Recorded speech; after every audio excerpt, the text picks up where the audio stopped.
Assalamualaikum warahmatullahi wabarakatuh. Perkenalkan, nama saya Fathia Nurul Iza. Saya dari Universitas Trunojoyo Madura, Fakultas Hukum Prodi Ilmu Hukum. Dengan nomor induk mahasiswa 2101111000193. Pada video kali ini saya akan menjelaskan bagaimana asal mula sebuah negara terbentuk. Jika kita membicarakan sebuah negara, maka tidak akan terlepas dari yang namanya asal mula. Terdapat beberapa teori yang membahas tentang asal mula terbentuknya sebuah negara. Terdapat dua pandangan dalam hal ini, yaitu pandangan pemikiran Barat dan pandangan pemikiran Islam. Pandangan pemikiran Barat. Teori dalam pemikiran Barat ini dapat dibagi menjadi dua kelompok besar, yaitu spekulatif dan historis. Pandangan pemikiran Islam merupakan teori-teori yang berasal dari cendekiawan-cendekiawan Islam. Pandangan pemikiran Barat.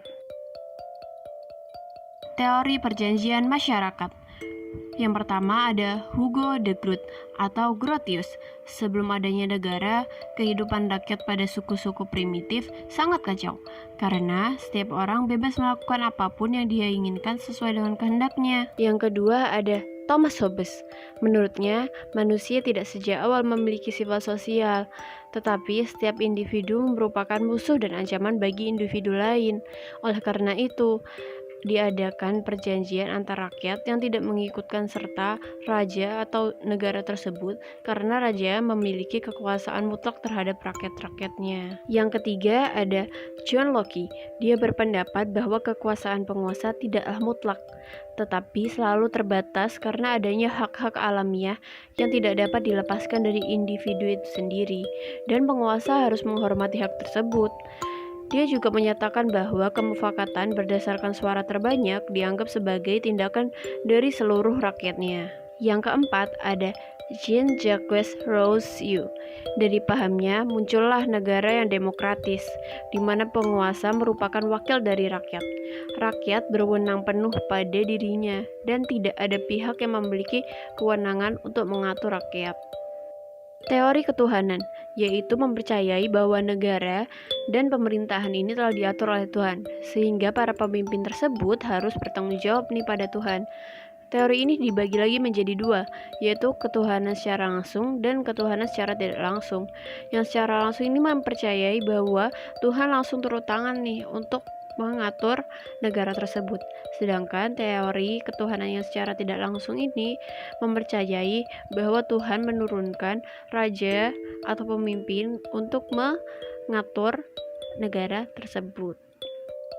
Teori kekuatan. Yang pertama, negara terbentuk dari penaklukan dan penduduk. Yang kedua, negara dilahirkan karena pertarungan kekuatan, dan yang keluar sebagai pemenang adalah pembentuk negara. Yang ketiga, faktor kekuatanlah yang dianggap sebagai faktor tunggal utama yang menimbulkan negara. Teori patriarkal. Ayahlah yang berkuasa dalam keluarga, dan garis keturunan ditarik dari pihak ayah. Keluarga berkembang biak dan terjadilah beberapa keluarga yang semuanya dipimpin oleh ayah. Lambat laun, keluarga merupakan kesatuan etnis yang besar dan terjadilah suku patriarkal. Negara adalah perkelompokan beberapa suku. Teori organis. Negara dianggap sebagai makhluk hidup. Individu yang merupakan komponen-komponen negara dianggap sebagai sel-sel dari makhluk hidup itu sendiri. Teori patrimonial. Raja mempunyai hak memiliki terhadap daerahnya, maka semua penduduk di daerahnya itu harus tunduk kepadanya. Teori alamiah. Teori ini pertama kali dikemukakan oleh Aristoteles, yang menyatakan bahwa negara adalah ciptaan alam. Menurut Aristoteles, manusia pertama-tama adalah makhluk politik, dan baru menjadi makhluk sosial, sehingga manusia ditakdirkan untuk hidup bernegara. Negara adalah organisasi rasional dan etis yang memungkinkan manusia mencapai tujuannya dalam hidupnya untuk mencapai yang baik dan adil. Teori historis menyatakan bahwa lembaga-lembaga sosial tidak dibuat, tapi tumbuh secara evolusioner sesuai dengan kebutuhan-kebutuhan manusia. Sebagai lembaga sosial untuk memenuhi kebutuhan manusia, maka tidak luput dari pengaruh tempat, waktu, dan tuntutan zaman. Menurut pandangan pemikiran Islam. Menurut Ibnu Abi Robi, manusia saling memerlukan untuk memenuhi kebutuhan alaminya. Hal tersebut yang membuat mereka berkumpul dan menciptakan ibu kota. Menurut Al-Farabi, manusia adalah makhluk sosial, makhluk yang mempunyai kecenderungan alami untuk bermasyarakat. Menurut Al-Mawardi, kelebihan dan kekurangan manusia itu yang membuat manusia hidup berdampingan, saling membantu.